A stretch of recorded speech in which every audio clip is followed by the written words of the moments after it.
turakwitabye karame nyagasani kuko duhamagara ngaha kuri buri munsi ngaha nyagasani tuje imbere ubwiza bwawe kugira ngo tugenze uko ushaka ku izina ry'Imana Data na Mwana na Roho Mutagatifu amen. Nimuhumure bana b'Imana, Imana iradukunda igiye kuduha ihumure muri uru rwandiko rwiza yatwandikiye kuri wa gatanu cy'umwaka cya gatandatu cya Pasika tariki 27 Gicurasi 2022. Isomo ryamenye mu gitabo cy'ibyakozwe n'intumwa umutwe wa 18 umurongo wa 9 kugeza kwa 18. Bari Korinti ijoro rimwe nyagasana abonekera Paulo aramubwira ati witinya ahubwo komeza uvuge ntuceceke, ndi kumwe nawe kandi nta n'umuzahangara kukugira nabi kuko abantu benshi muri uyu mujyi ari abanjye. Paulo amarana nabo umwaka umwe n'amezi 6 abigisha ijambo ry'Imana. Mu gihe Gari yatwaraga Akaya, Abayahudi bahuza umugambi wo gufata Paulo bamujyana mu rukiko bamurega bagira bati uyu muntu yoshya abantu gusenga Imana ku buryo bunyuranyije n'amategeko. Paulo ngo ajye kugira icyo avuga, Galiyo abwira Abayahudi ati Bayahudi, iyo bujya kuba ubugome cyangwa ubugizi bwa nabi murega uyu muntu najyaga kubumva, ariko ubwo ari impaka zerekeye ku nyigisho ku mazina no ku mategeko yanyu bwite nimubyirangiriza ubwanyu, njye sinshaka kuba umucamanza w'ibyo. Nuko abirukana mu rukiko. Ubwo bahera ko basumira Sositeni umutware w'isengero bamukubitira imbere y'urukiko, ariko Galiyo ntiyabyitaho na busa. Paulo yongera kumara igihe kirekire i Korinti, hanyuma asezera ku bavandimwe afata ubwato ajya muri Siriya ari kumwe na Purisila na Akwila. Ageze i Kenkireya ariyogoshesha kubera umuhigo yari yarahize. Iryo ni ijambo ry'Imana. Zaburi ni ya 47. Imana niyo mwami w'isi yose. Miryango mwese ni mukome yombi, musingize Imana mu rwamo rw'ibyishimo, kuko uhoraho umusumba byose ari ruterabwoba, akaba umwami w'igihangange ku isi yose. Atuyoborera imiryango tukayihaka, amahanga akayashyira munsi y'ibirenge byacu. Adutoranyiriza umugabane udukwiye, ukaba ishema rya Yakobo inkoramutima ye. Imana izamutse bayiha impundu, uhoraho azamutse avugirizwa n'impanda. Nimucurangire uhoraho, nimucurangire umwami wacu, nimucurange. Imana niyo mwami w'isi yose. Nyagasani Yesu nabane namwe. Amagambo yo mu Ivanjili ntagatifu uko yanditswe na Yohani umutwe wa 16 umurongo wa 20 kugeza ku 23. Muri icyo gihe Yesu agiye kuva kuri iyi si ngo asange se, abwira abigishwa be ati ndababwira ukuri koko, mwe muzarira ndetse muganye, ariko isi yo izishima. Mwe muzagira ishavu, ariko ishavu ryanyu rizabaviramo ibyishimo. Umugore yagiye kubyara arababara kuko igihe cye kiba kigeze, ariko yamara kubyara umwana ntaba kibuka bwa bubabare kubera ibyishimo by'uko havutse umuntu ku isi. Namwe ubu koko mufite ishavu, ariko nzongera mbabone maze imitima yanyu inezerwe, kandi ibyishimo byanyu he kugira ubibavutsa. Uwo munsi kandi ntimuzongera kugira icyo mumbaza. Iyo ni Ivanjili ntagatifu. Abakristo bavandimwe, Kristo nagaze mu mitima yacu, tumubone tumwereke abandi buri munsi. Umugabo umwe yagize ati icyizere gisubizwa ikindi. Undi mwarimu nawe ati igihano gikomeye mpereza umunyeshuri ngumva koko ndamukosoye ni ukumukuraho icyizere. Bakristo bavandimwe, iyo umuntu abuze icyizere hakurizaho kwiyahura. Iyo umuntu agukuyeho icyizere burya aba yakurangije, nta handi aba aguhishe. Nirinze kuvuga ko aba yakwanze, kandi nawe burya hari aho bigera ukiyanga. Nanjye kuvuga iyo bibaye byinshi ibyo ni byaha mvuze. Nguko rero kwa kubura icyizere nawe ubwaho ukageraho ukakiburira. Kwiyahura nibyo bihita bikurikiraho, kandi ngo uwiyishe ntaririrwa. Twebwe rero bana b'Imana dufite icyizere gikomeye, l'espérance, no kubaha ngaho Imana yatwemereye kuyumva, tugasoma urwandiko rw'ihumure yatwandikiye. Ni icyizere gikomeye Imana yatugiriye. Kuba nabyutse, kuba ngihumeka umwuka w'abazima, nuko Imana yakomeje kunyizera. Tekereza gato kuri aka kantu ugiye kuvuga. Uzi ko umuntu ashobora gukubwira yewe akanabikwereka mu bikorwa byiza ndetse n'ibimenyetso byinshi kwa kwizera. Nirinze kuvuga ko anagukunda, ejo n'ejo bundi wamukorera gato nanjye kuvuga kabi ndakubwiza ukuri agahita kujugunya. Ariko no kwibaza, Imana duhora duhemukira iyo ugakomeza gukwizera wowe ntuyizere. kandi byaba ibaze nawe kwizera umuntu ariko nta kwizere. Muri amasomo atagatifu nk'uko twagiye tubinoganoga, tugiye kugaruka ku cyizere Imana itugirira, bize natwe kudutera akanyamuneza ko kugarura icyizere mu buzima, ubwo tugiye kuzirikana ku ngingo nziza igira iti uko wagarura icyizere iwawe, uko nagarura icyizere iwanjye. Mu gihe abantu bo bigoye kongera kutakugarura icyizere, ku Mana ho birashoboka kuko nyine nta kinanira Imana. Nubwo nakomeje gukoresha ijambo icyizere, ariko hari n'andi magambo menshi yerekana icyizere, amiringiro, l'espérance, nk'uko twagiye tuyasanga muri amasomo atagatifu kizima ibyo yacu duteguriye kuri uyu munsi. Amagambo y'amahoro, amagambo y'ihumure, ubwoba buganisha ku ihumure, ibyago biganisha ku byishimo, imvune iganisha ku musaruro mwiza. Umukristo rero akenshi anyura muri ibyo bihe bisharira, bigoye, ishavu, agahinda, imvune, ibibazo, ibitotezo, ibyago. Ariko ndakubwiza ukuri, yakomeje kwemera ndetse no kwizera, agashikama, agatwaza, ntadohoke, ntaheranwa n'ibyo bibazo kubera icyizere cy'Imana Imana iba yaduhaye. Ahubwo Imana nanone imugarurira icyizere, ikamuha igisubizo gikwiye. Akandirimbo ngo ntawagukoreye Mana uzikorera amaboko. Amen. Uko nagarura icyizere iwanjye, mu rugo rwanjye, ku kazi, mu buzima bwanjye bwa buri munsi, mu mutima wanjye. Muri amasomo Paulo na Yezu bari buze gutwumvisha uburyo Imana ari capable yo kugarura ibyishimo, kuzana ibyishimo iwanjye, iwacu. Nuko hari ishavu, hari ubwoba, hari agahinda, Imana igahashyira ihumure, ibyishimo, amahoro. Mu isomo rya mbere twumvise akaga gakomeye Paulo yahuye nako ari Korinti, ubwo Abayahudi bamujyanye mu rukiko bakamuregera ibinyoma byinshi, ubwo bagize bati uyu muntu yoshya abantu gusenga Imana ku buryo bunyuranyije n'amategeko. Amen. Ariko bakristo bavandimwe dukurikire, muri aya makuba yose Nyagasani ntigeze aterana Paulo, ubwo yanamubonekeye akamuhumuriza ati Paulo, witinya, ahubwo komera uvuge ntuceceke, ndi kumwe nawe, ntazahangara kukugirira nabi, kuko abantu benshi muri uyu mujyi ari abanjye. Amen, amen. Ako kantu babyeyi, abantu benshi muri uyu mujyi ni abanjye. Iyo ni Imana ibivuze.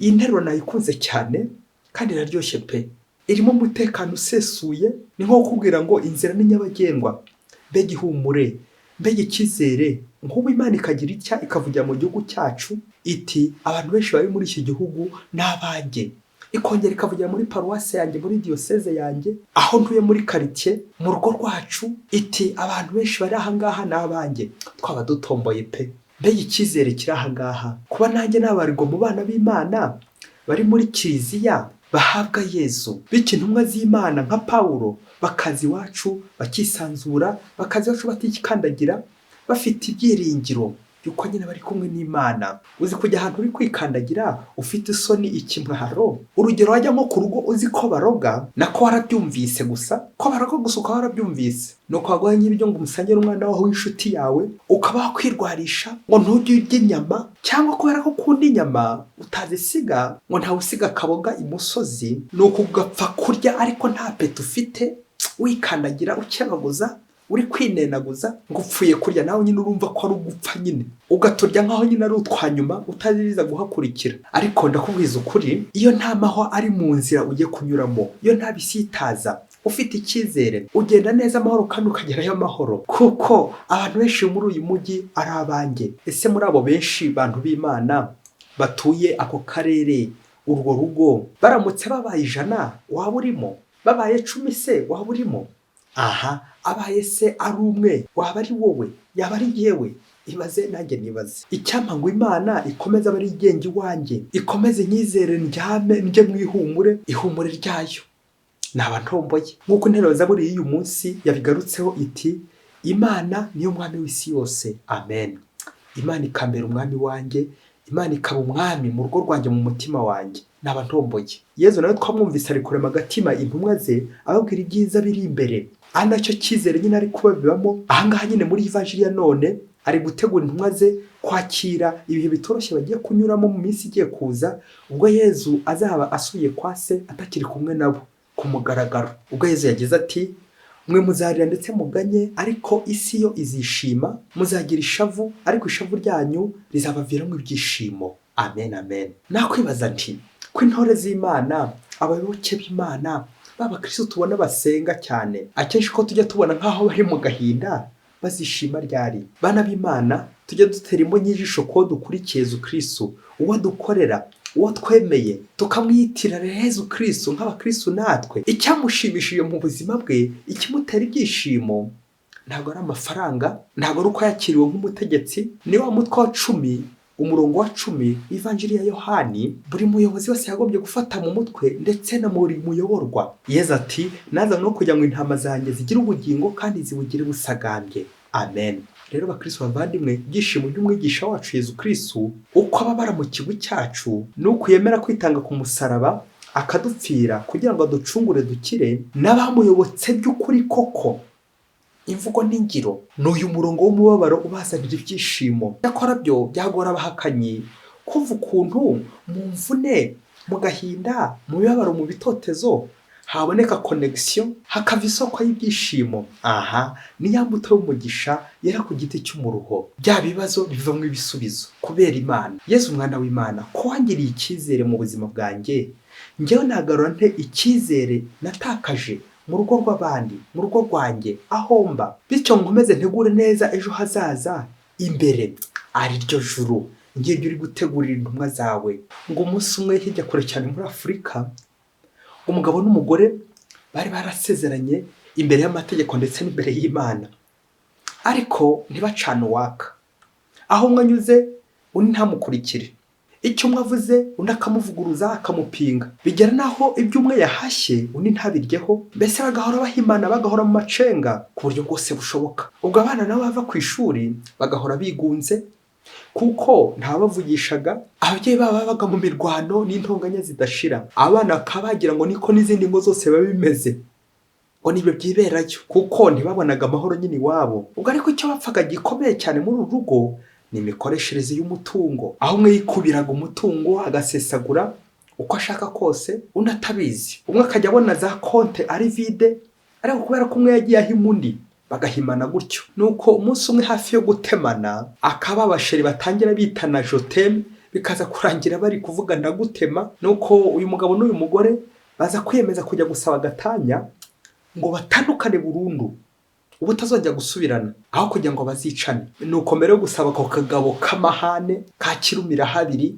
ndashaka kongera kugarukaho mu izina, baza kwibuka ko hari umupadiri wabateguye bajya gushyingirwa, akaba yari yababwiye iri jambo ati, mu rugo rero birashoboka ko habamo ibibazo ndetse n'ibisubizo, ariko umunsi mwagize ikibazo cy'imibanire ntimushobore kumvikana, muzambaze. Nuko wa mugabo n'umugore bajya bagiye kumusezera, dore ko ari n'umupadiri w'umusaza wari ukuze cyane. Nyuma rero kumubwira ko batandukanye burundu, ko batazongera gusubirana, wa mupadiri rero mu kubasubiza, nuko abasubiza mu nteruro ebyiri, ari nako nyine baheramo imyitozo. Nuko arababwira ati, mbere yo gutandukana mubanze muzirikane kuri iyi nteruro, nta mubyeyi wegura ku bubyeyi. Arangije arababwira ati, interuro ya kabiri, niba mwumva muri ababyeyi koko, nimufata nk'isaha mwicarane muganire, dore mwanzaniye ikibazo ariko nimumpe n'igisubizo. Nimurangiza rero uyu mukoro mbahaye, muze munsezereho, ubundi mujye gusaba agatanya uko mubyifuza. Nabwo nimwumva mutari ababyeyi, yewe mwanahita munagenda mutiriwe munaganira. Nuko wa mugabo na wa mugore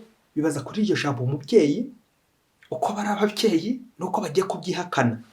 Muri ako kanya baricara baraganira, nuko baratangira baraganira, batangira babazanya bati, buryo ubundi turi gupfa iki? Nuko barondora ibyo buri wese ari gupfa n'undi, aho buri wese abangamiye mugenzi we. Maze rero barabwirana bati, umva rero tugomba kugaruka imbere ya padiri tuzanye igisubizo atari ikibazo. Nuko umugabo ati, madame rero ndabizi abapadiri nta mikino bagira, buriya ashobora guturega ku Mana tugahagira ibibazo byinshi tukarindagira. Rero ikiruta byose nuko nyine twamushyira igisubizo. Rero nyuma y'ikiganiro tumaze kugerana, ngiye niyemeje ko nta kibazo na kimwe nzongera guteza mu rugo, nihagira n'ikivuka ntazaba ari njye ubizanye, bizaba ari wowe. Ngo mzambonye ikirego cya gatanya njye gusaba gatanya. Nuko n'umugore nawe ati, nanjye rero niyemeje ko nta kibazo kizongera kuvuka mu rugo rwacu, nikinavuka ntazaba ari njye biturutseho. Nuko wa mugabo nawe umugore biyemeza kwandika umwanzuro kugira ngo ntihazagire ubyibagirwa. Bati, nihavuka akavuyo, imvururu, amahane, ntibizaba ari njye biturukaho. Nuko uwo mwanzuro bafashe basigira padiri kopi, nuko buri wese nawe atwaraho kopi y'icyo gisubizo basaniye padiri. Nyuma y'uko padiri abasaba umugisha ati, uyu mwanzuro mwiza mufashe, Imana ibakomereze kandi uhe umugisha.